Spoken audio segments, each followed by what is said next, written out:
Waktu kami sudah habis, karena kau yang melihat kami, maka semuanya terjadi untuk menemukan kami. Ucap salah satu dari pria parubaya yang ada di sana. Seakan memang sudah selesai semuanya, tubuh mereka perlahan memudar. Sebelum benar-benar lenyap, mereka kembali melambaikan tangan ke arah Sinta. Lambaian tangan mereka seperti penumpang yang berpamitan di akhir perjalanan. Kembali lagi bersama Let's Go Story. Sudah masuk bulan Ramadan. Sebelumnya aku mengucapkan selamat menjalankan ibadah puasa bagi yang menjalankan. Semoga Ramadan tahun ini kita semua bisa mendapatkan berkah yang melimpah. Amin. Untuk menemani kalian selama bulan Ramadan, aku sedang mengusahakan terus upload seminggu 4 kali biar Ramadan kalian punya tontonan. Maka dari itu, cerita yang akan aku bacakan hari ini akan menjadi cerita pertama di bulan Ramadan. Malam ini aku akan membacakan cerita malam horor yang berjudul Bis Terakhir Menuju Rumah. Menceritakan tentang kejadian yang gak masuk akal yang dialami Sinta saat perjalanan pulang ke kampung halamannya menggunakan bis. Langsung tonton sampai habis biar gak makin penasaran. Langit senja di pinggiran kota itu berwarna jingga pucat tepat pada saat Sinta berdiri di tepi jalan raya yang tak jauh dari pintu utama terminal. Ia memilih untuk tidak masuk ke dalam terminal karena antrian yang panjang dan calo yang memaksa membuatnya malas.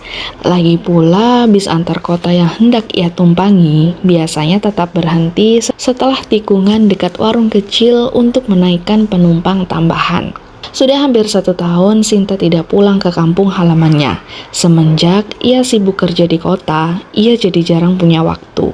Namun pada sore itu ia memutuskan untuk pulang ke kampung halamannya karena ia mendapatkan kabar dari ibunya kalau ayahnya sudah mulai sering sakit-sakitan belakangan ini.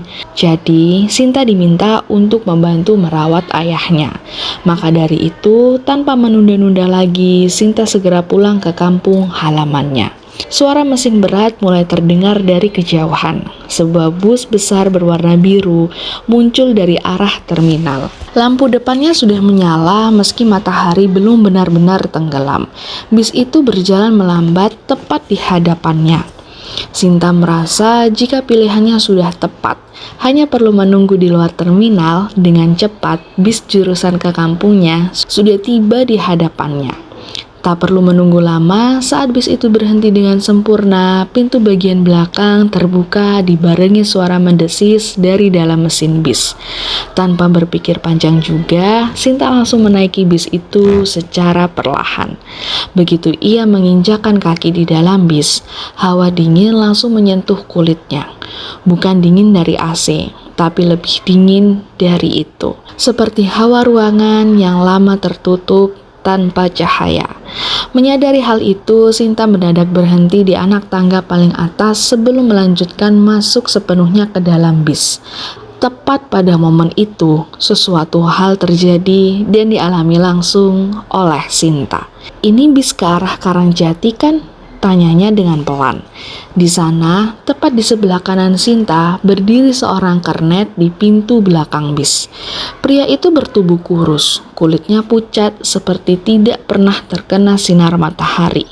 Matanya cekung dan tatapannya begitu kosong. Ia hanya mengangguk pelan tanpa senyuman seraya menjawab pertanyaan Sinta. "Iya, masuk aja," ucapnya dengan suara serak namun datar. Mendengar jawaban itu, Sinta menelan ludahnya karena mulai ketakutan, lalu perlahan masuk ke dalam bis itu. Ketika sudah berada di dalam, Sinta menyusuri lorong sempit di antara bangku penumpang. Matanya mengedarkan pandangan untuk mencari tempat duduk. Dan akhirnya ia memilih bangku deretan tengah. Bangku yang ia pilih tepat di sisi jendela. Sinta menghempaskan tubuhnya lalu menaruh tas di pangkuannya. Ia sedikit terkejut karena kursi yang ia duduki sedikit berderit dan membuatnya sedikit was-was. Tak lama kemudian terdengar suara deru mesin bis yang menyala. Perlahan pintu tertutup dan bis melaju meninggalkan tempat pemberhentian. Pada saat yang bersamaan, Sinta mencoba mengatur nafas dan perasaannya yang tiba-tiba mulai merasa ada yang aneh. Perasaan yang aneh itu juga membuat nafasnya menyempit. Untuk mengalihkan perasaannya yang gak enak itu, Sinta mencoba terus berpikiran positif. Mungkin Sinta hanya kelelahan dan sugestinya saat melihat kernet tadi membuatnya terbawa ke suasana yang sendu. Untuk menambah sesuatu yang semakin positif, Sinta mengeluarkan earphone dan mencoba untuk memutar musik favoritnya.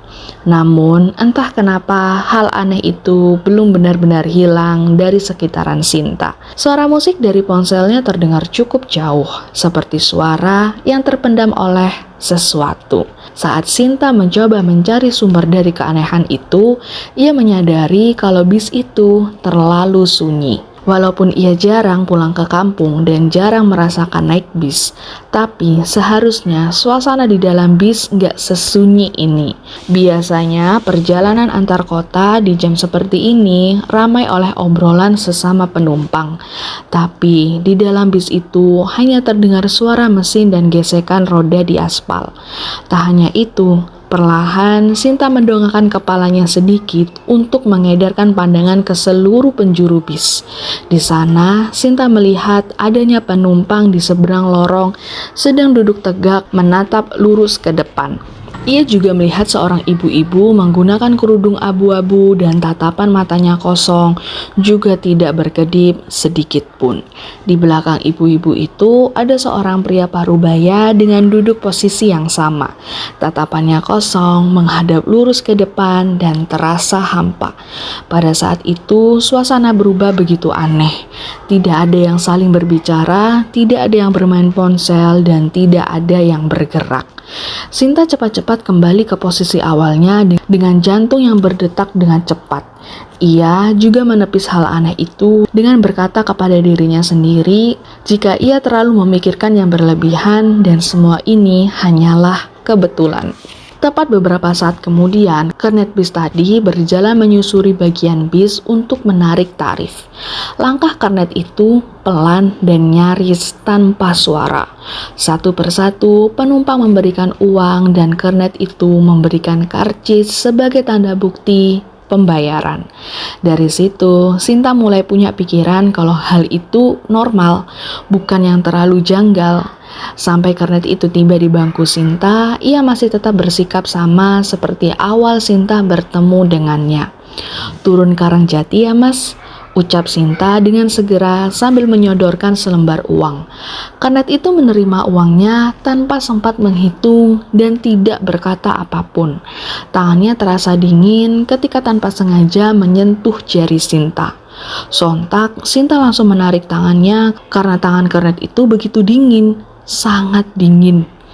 Melihat Sinta yang terkejut, kernet itu langsung menatap Sinta begitu lama dan tatapannya terasa hampa. "Kenapa mas?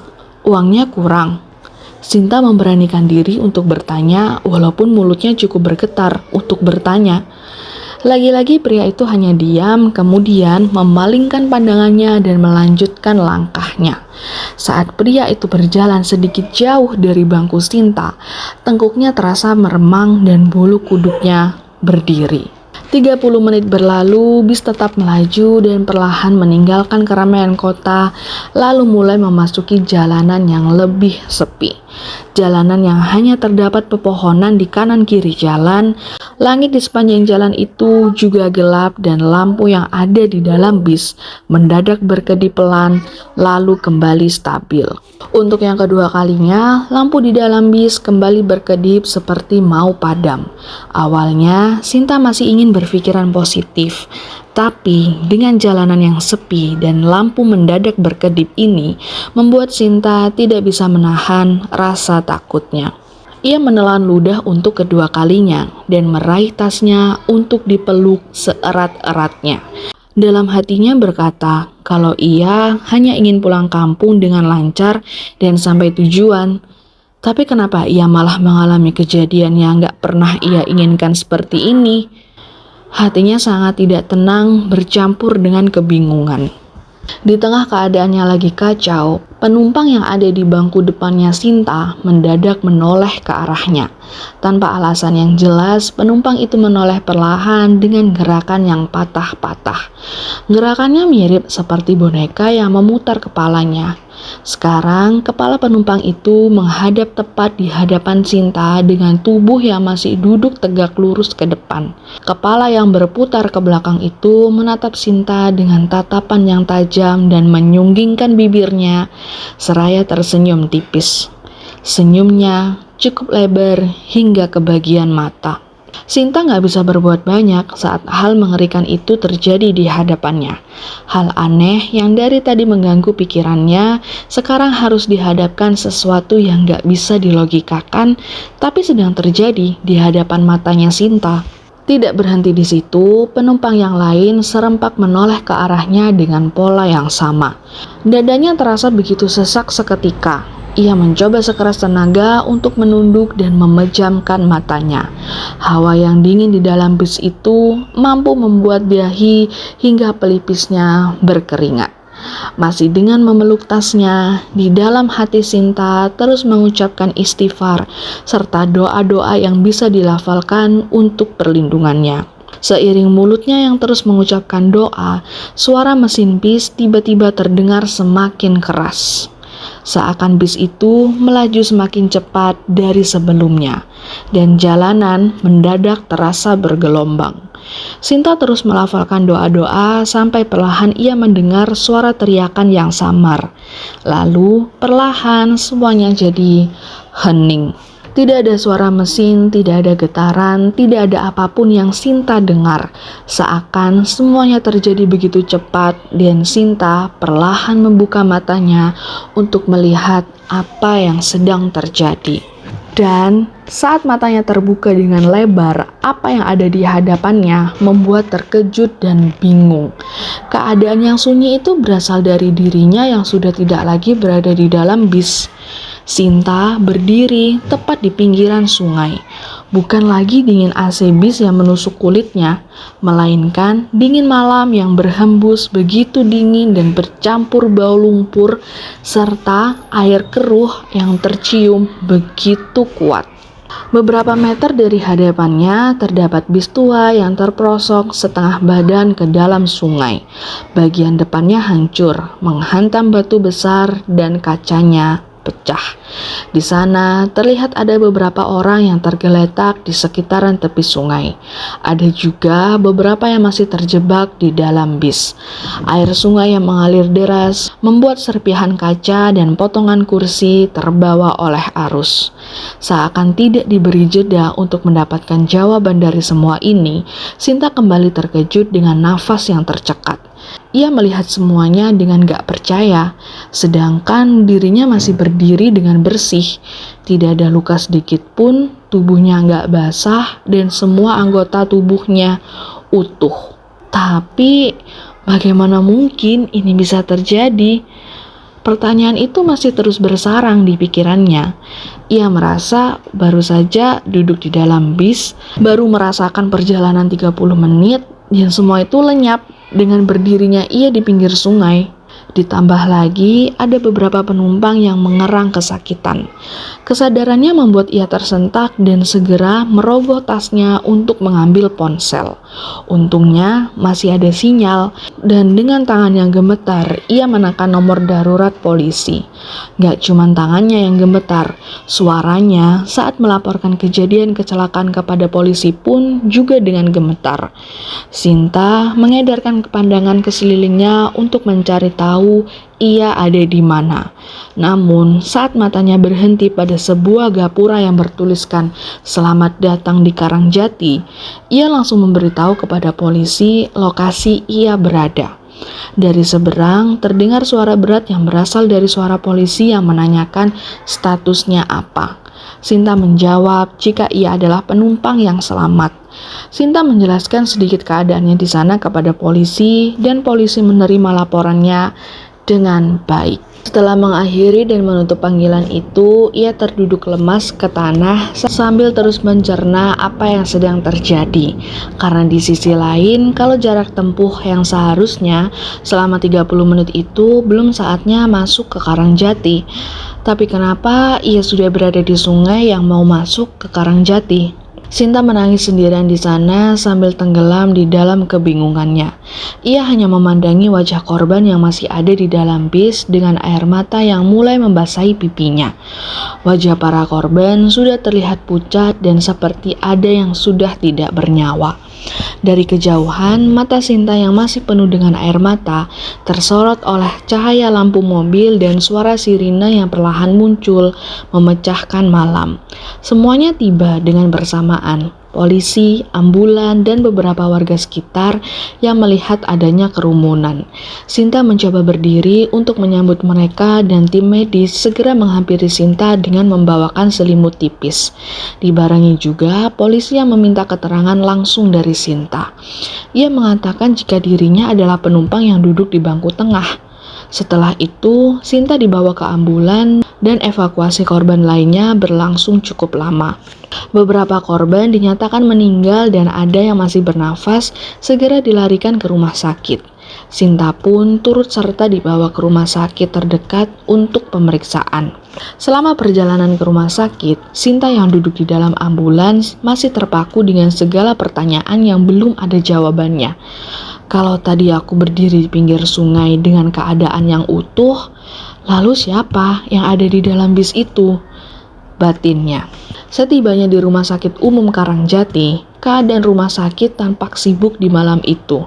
Mereka kedatangan korban kecelakaan termasuk Sinta yang sekarang sudah terbaring di ranjang dengan infus yang sedang dipasang. Sinta langsung ditangani oleh dokter dan beliau mengatakan jika Sinta disarankan untuk istirahat sejenak sambil diresepkan obat. Ranjang UGD mulai penuh dengan para korban kecelakaan. Terlihat ada beberapa yang mengalami masa kritis dan ada beberapa yang tak sadarkan diri. Polisi kembali mendatangi Sinta untuk mengambil keterangan lebih lengkap. Perempuan itu menceritakan semuanya. Mulai dia naik bis di pinggir jalan, tentang kernet yang berwajah pucat, dan tentang segala suasana aneh di dalam bis. Petugas yang mencatat keterangan dari Sinta saling beradu tatap dengan rekannya. Mereka terlihat antara percaya dan tidak dengan keterangan dari Sinta. Namun, menurut data, bis yang Sinta tumpangi itu kehilangan kendali sebelum di tikungan yang mau masuk ke arah Karangjati dan disebabkan oleh rem yang blong. Penjelasan dari petugas membuat Sinta sedikit mendapatkan jawaban dari segala pertanyaannya tadi. Ia hanya mengangguk mengerti sebagai jawabannya. Malam semakin larut. Setelah dari UGD, Sinta dipindahkan ke kamar rawat inap agar kondisinya bisa lebih baik lagi. Tadi, dokter menyarankan agar Sinta dirawat di rumah sakit dulu. Di dalam kamar rawat itu, Sinta terbaring dengan ditemani lampu kamar yang diredupkan. Ia hanya bisa menatap langit-langit dan kembali memahami apa yang terjadi kepadanya. Di tengah usahanya memahami kejadian itu, perlahan rasa kantuk mulai menyerangnya. Itu juga karena efek dari obatnya. Namun, saat sebelum ia benar-benar terlelap, Sinta merasakan ada sesuatu yang aneh lagi. Ia merasakan seperti ada yang berdiri di sekeliling ranjangnya. Tubuhnya juga terasa lebih berat. Sinta mencoba membuka matanya secara perlahan untuk memeriksa keadaan dan betapa terkejutnya saat ia melihat secara jelas kalau ada beberapa sosok yang berdiri mengelilinginya. Beberapa penumpang bis, ibu berkerudung abu-abu, anak kecil, dan kernet. Semuanya berdiri di atas ranjang Sinta dengan terdiam. Wajah mereka tidak lagi pucat seperti yang ia lihat sebelumnya. Wajah mereka sudah lebih tenang, namun tetap terlihat tanpa adanya bayangan kehidupan. Mereka menatap Sinta dengan tatapan yang datar. Pada saat itu, jantung Sinta berdegup begitu kencang. Ia mencoba untuk berteriak, tapi suaranya seakan tidak mampu untuk keluar, dan sosok kernet itu melangkah maju lebih dekat ke arah Sinta.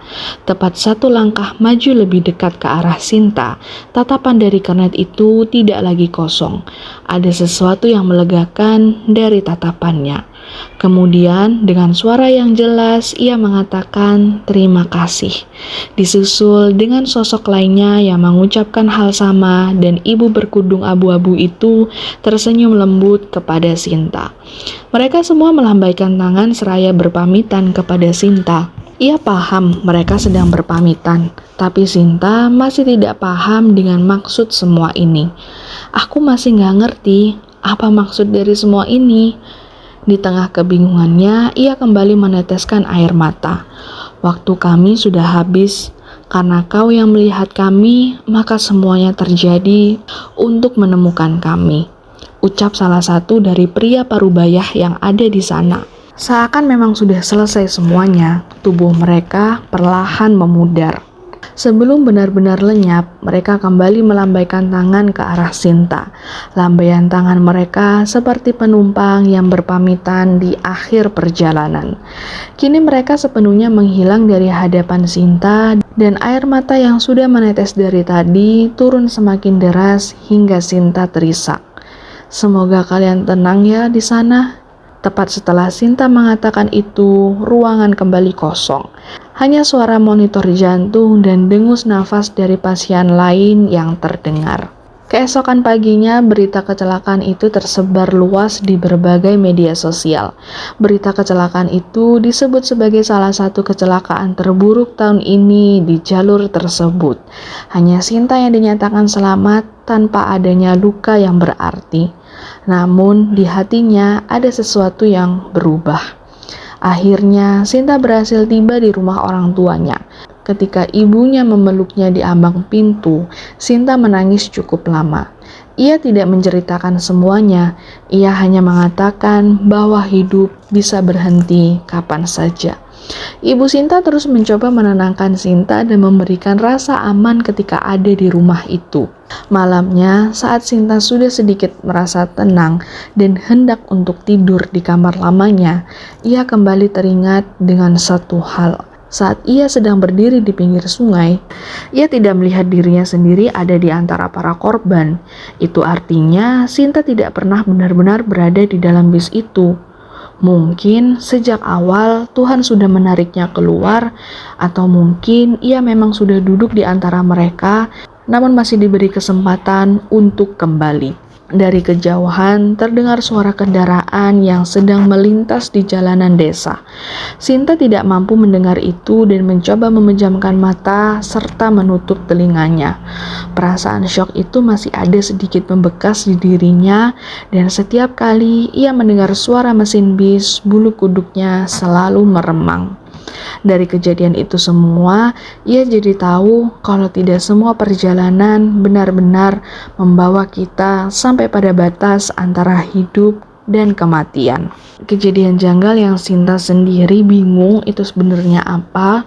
Dia memang ada untuk menemukan bis itu atau dia memang dipilih untuk selamat. Gak ada yang tahu. Menurut kalian gimana sama cerita kali ini? Coba komen di bawah. Oke, sekian dulu cerita malam horor kali ini. Bantu buat like, komen, dan subscribe. Juga jangan lupa buat nyalakan notifikasi lonceng biar kalian tahu kalau aku punya cerita dan kisah baru. Sampai ketemu di cerita dan kisah berikutnya. Bye-bye.